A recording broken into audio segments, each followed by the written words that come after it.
आज का सेशन बहुत इंपॉर्टेंट है। हमने कहा था making money in real estate, ये है टॉपिक आज का।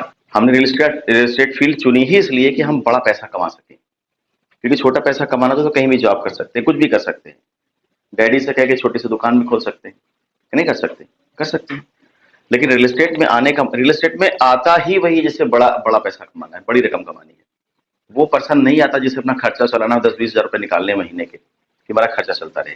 क्यों राम जी, गलत तो नहीं कह रहा हूं? तो हम सभी क्यों आए हैं? हम सभी इसलिए आए कि हम बड़ा पैसा कमा सके, मतलब करोड़ में अर्न कर सके। मैंने पहले भी कहा था कि लखपति आप ऑलरेडी हैं, लाखपति बनने वाला कोई अब चक्कर नहीं रह गया लाइफ में। अब चक्कर है सिर्फ करोड़पति बनने वाला। तो करोड़ों की इनकम आनी चाहिए, और करोड़ों की इनकम अगर नहीं आ रही होती तो लोग करोड़ रुपए नहीं कमा रहे होते। आज की तारीख में लोग करोड़ों रुपए इन्वेस्ट करते हैं।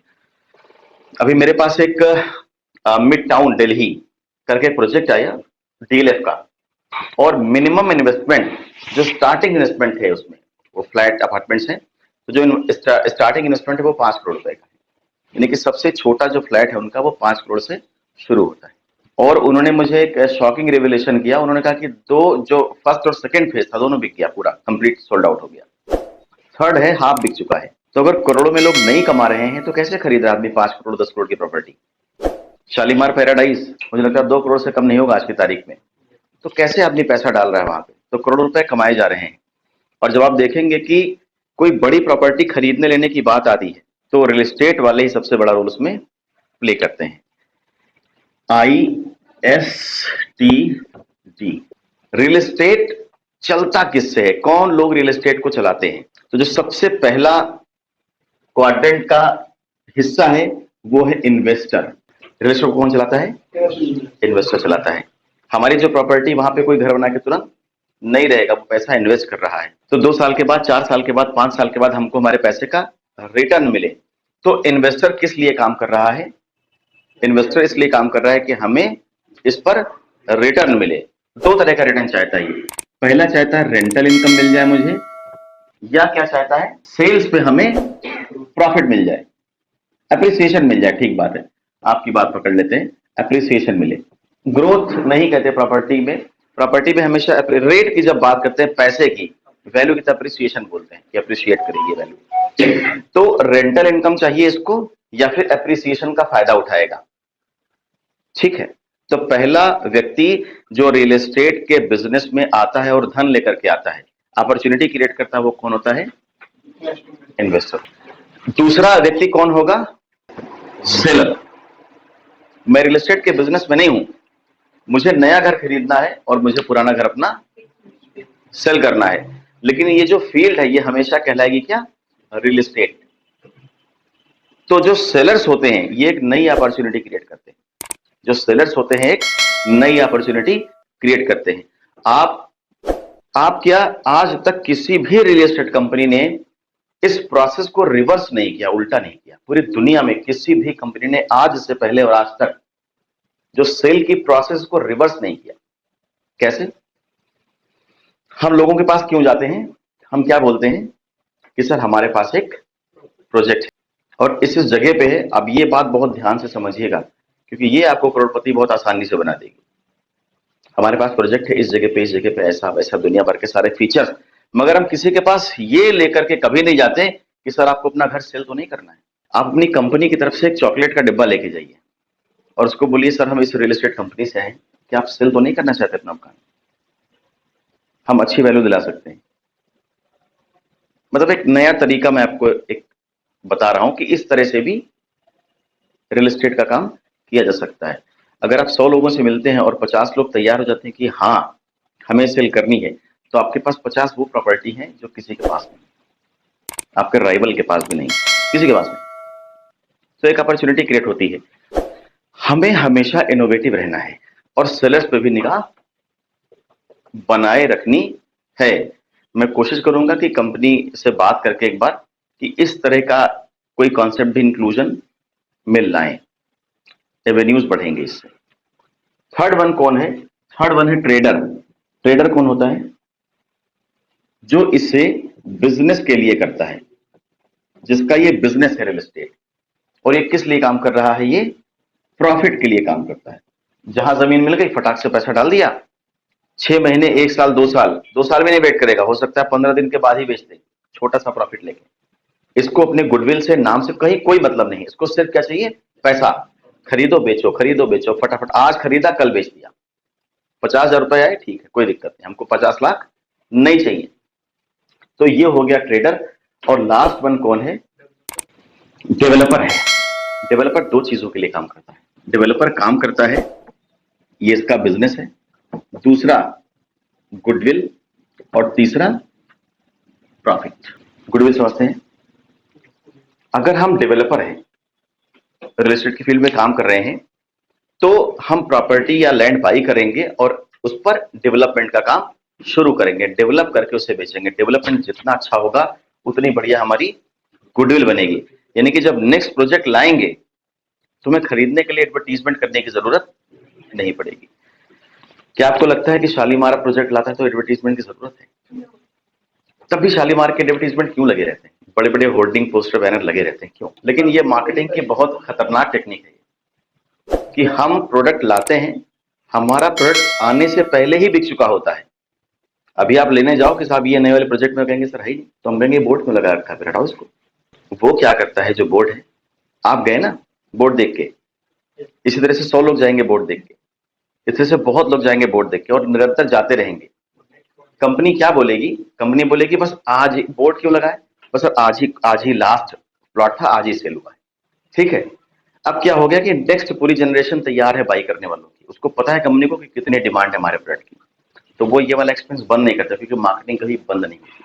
आपने अगर मार्केटिंग बंद कर दी तो खेल खत्म हो गया। तो मार्केटिंग कभी भी बंद नहीं होती, और वो 2 होर्डिंग लगी रहेगी, भले लाख लाख रुपए की लगी है हर महीने की, लेकिन वो लाख लाख रुपए उसके लिए करोड़ों रुपए कमाने का काम कर रहे हैं। नहीं जरूरत है, क्योंकि प्रोडक्ट तो ऑलरेडी सेल हो रहा है। गुडविल तो बनेगी शालीमार ग्रुप की, नहीं बन गई सर। शालीमार कोई प्रोडक्ट लॉन्च करता है फटाक से बिकता है, क्यों? क्योंकि उसका डेवलपमेंट बहुत अच्छा है, क्लासी है, और लोगों को अपील करता है ना। तो ये 4 कैटेगरी के लोग हैं जो इस पूरे रियल एस्टेट मार्केट को चलाते हैं। पहला कौन है, इन्वेस्टर। दूसरा कौन है, सेलर। तीसरा कौन है, ट्रेडर। और चौथा है डेवलपर। आपका जिस पर्टिकुलर जगह पे आप खड़े हैं, आपका प्रोस्पेक्टिव क्लाइंट कौन है? आपको पैसा कहां से आएगा? इन्वेस्टर से आने वाला है पैसा, हमें इन्वेस्टर से पैसा मिलने वाला है। ध्यान से देखिए, कोई और है जहां पैसा मिल सकता है आपको, जहां से पैसा मिल सकता है आपको? आपका ही प्लॉट जब हम फर्स्ट राउंड सेल करेंगे तो इसी में सेलर भी तैयार होंगे। तो सेलर या तो कंपनी को सीधे अप्रोच करेगा या आपको भी अप्रोच कर सकता है।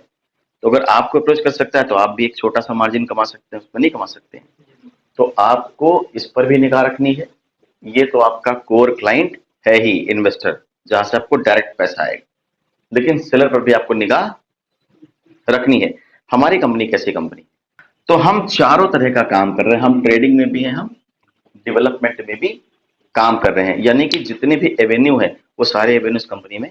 तो ये तो एक बेसिक बात थी, हमें सिर्फ आइडेंटिफाई करना था कि वास्तव में रियल एस्टेट में पैसा फ्लो कैसे और कहां से होता है, और हमें किस जगह किस चीज पे एकदम हिट करना है, किस चीज पे काम करना है। अब दूसरी बात है, हम यहां से पैसे बनाएं कैसे?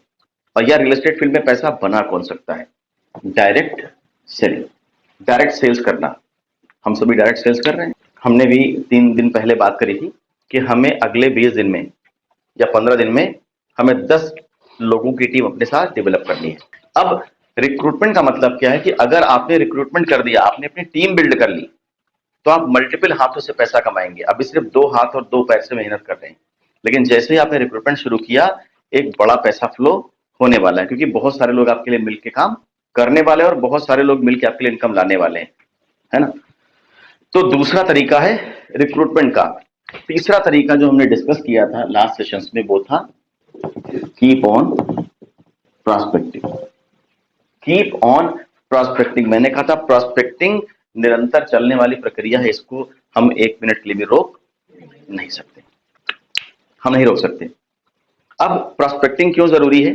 कल का सेशन था प्रॉस्पेक्टिंग का, हमने ये बात कही थी कि अल्टीमेट सेल किसे होती है? अल्टीमेट सेल होती है किसी प्रॉस्पेक्ट को।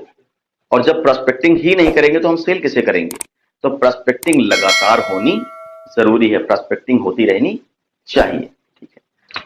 और लास्ट वन क्या है? देखिए लास्ट वन मैंने कल एक बुक सजेस्ट करी थी उमेश को, तो वो सिर्फ उमेश के लिए नहीं थी और बाकी लोगों ने अच्छा सिर्फ उमेश को बता रहे हैं, हम नहीं लिखेंगे, जाओ हम नहीं नोट करेंगे। तो बाकी लोगों ने उस बुक का नाम नोट नहीं किया। जो लास्ट क्वाड्रेंट है उसका फलसफा है कि रीड बुक्स, रीड बुक्स, किताबें पढ़िए। किताबें पढ़ने से क्या होगा?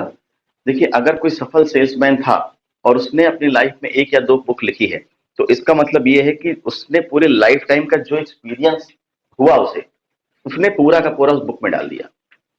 उसने वो एक्सपीरियंस गेन करने में 60 साल लगाए होंगे, लेकिन आपको 60 मिनट या मैक्सिमम 60 दिन लगेंगे उस किताब को पढ़ने में और वो एक्सपीरियंस को अपने काम की चीज खींच लेने में। तो मैंने जो सबसे टॉप बुक बताई थी वो कहा था कि मैं असफलता में सफलता तक कैसे, असफलता से सफलता तक कैसे पहुंचा, फ्रैंक बैटेगर की। मैंने कहा इससे बढ़िया बुक इस धरती पर सेल्स की नहीं लिखी गई। जो आपका प्रोफेशन है, it's not a part time profession, full time engagement. आपको दिन रात 24 घंटे सिर्फ इसके बारे में ही सोचना है।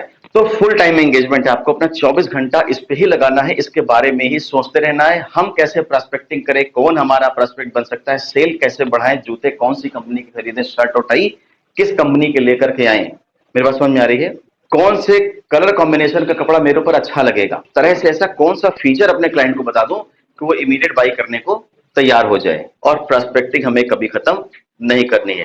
सॉरी, ये तो लास्ट स्लाइड का हिस्सा था। सीआरएम इस्तेमाल करना है, फुल टाइम एंगेजमेंट रखना है और कम्युनिकेशन पावर का इस्तेमाल करना है। कम्युनिकेशन पावर, कम्युनिकेशन पावर कैसे इस्तेमाल करेंगे? पहला, एक तो रेगुलर टच में रहेंगे और दूसरा स्टोरी टेलिंग। स्टोरी टेलिंग, आज का सेल्स, आज का मार्केटिंग थोड़ा डिफरेंट हो गया है। स्टोरी टेलिंग को बहुत बड़ी वैल्यू दी जाती है। स्टोरी टेलिंग के माध्यम से सेल करना आसान हो जाता है।